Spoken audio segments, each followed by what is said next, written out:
Hey guys, so the last video I made, well, not the last, but the one before last, where I was talking about the dream I had of the Lord returning. I got some emails from a nice lady. Her name is Angel, and she was telling me about how the video really resonated with her and how it helped her not fall victim to a certain sin she struggles with.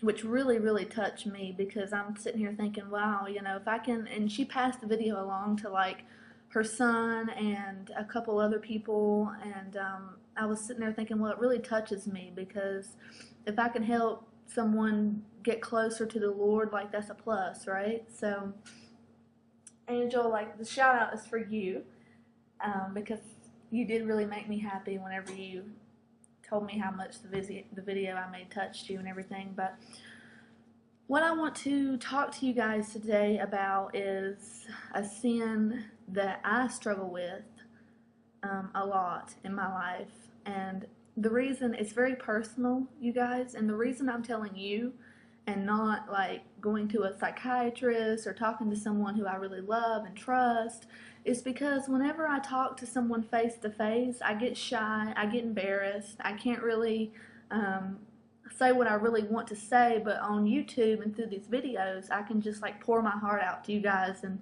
tell you what is really going on in my life. So I sin a lot. We all do, right? We all have things in our life that we struggle with, that we know is wrong, that God has put it in our heart to know is wrong and that we shouldn't be doing, yet we struggle with it anyway, because God gave us free will to choose, right? So I have lots of sins, way more than just two particular types of sin, but I have two major sins in my life that I've struggled with throughout my life, and one of them I've overcome. And the way I overcame one of them, through the help of people that love me, mainly Paul, and just simply not exposing myself to it, or not putting myself in situations where I would be exposed to it, just totally making sure I'm away from it at all costs. And that's how I overcame it. But there's a certain sin that I struggle with today that isn't so easy for me to just put away, because it starts in my mind, and that's it's hard to get rid of something if it's always in your mind, right? And like, I don't even want to tell you guys because it's so like embarrassing for me, but I really don't know what to do. And I just realized like today and yesterday how this is a full-blown addiction. Basically, I can't stop it. I've told myself, well, you can stop, you can stop anytime you want to, Abby, just stop. But I can't just stop. So the sin I struggle with now is porn addiction. And I'm sure, and that's another reason I wanted to make this video, is because I know a lot of you out there probably struggle with it too, or have overcome it and struggled with it in the past, and can give me some tips on how to overcome it, And basically, this is something that has, I started watching, the first time I watched porn I was like 12 years old. But it became like full-blown addiction, and it's only gotten worse since I was like 17. And now that the Lord has woken me up, I feel like, He convicts me of it whenever I do it, and I don't know what to do to stop, And I'll tell you guys, like, I'm not going to sit here and tell you that Satan forces you to do things, because he doesn't, but he does tempt you. He does tempt you, and this is how Satan works. Like, you give him an inch and he'll go a mile. Like, I'll give you guys like some examples. Like, Satan knows to never tempt me with like molesting a little child, right? Because he knows I'll never want to do that. Like, I'll never fall victim to molesting a little kid. So he knows it would be pointless to tempt me with something like that. And Satan isn't stupid. He knows your weaknesses. So I'll give you guys another example.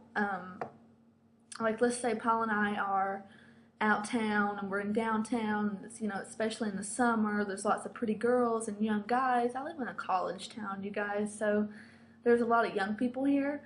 And we'll just be sitting outside a restaurant or something, and there will be like a young guy who will walk by with like his shirt off, right? And you know how sometimes young guys have like that strip of hair that goes from like the bottom of their belly button down to their privates, right? Well, that like kind of turns me on, right? So Satan knows that if I see that, and I just get like these sporadic thoughts, you know, like I will say to myself, oh, you know, wouldn't you like to go down on him, you know, or something just sick like that, you know? And I love Paul, and I would never cheat on Paul. I'm just being honest with you guys.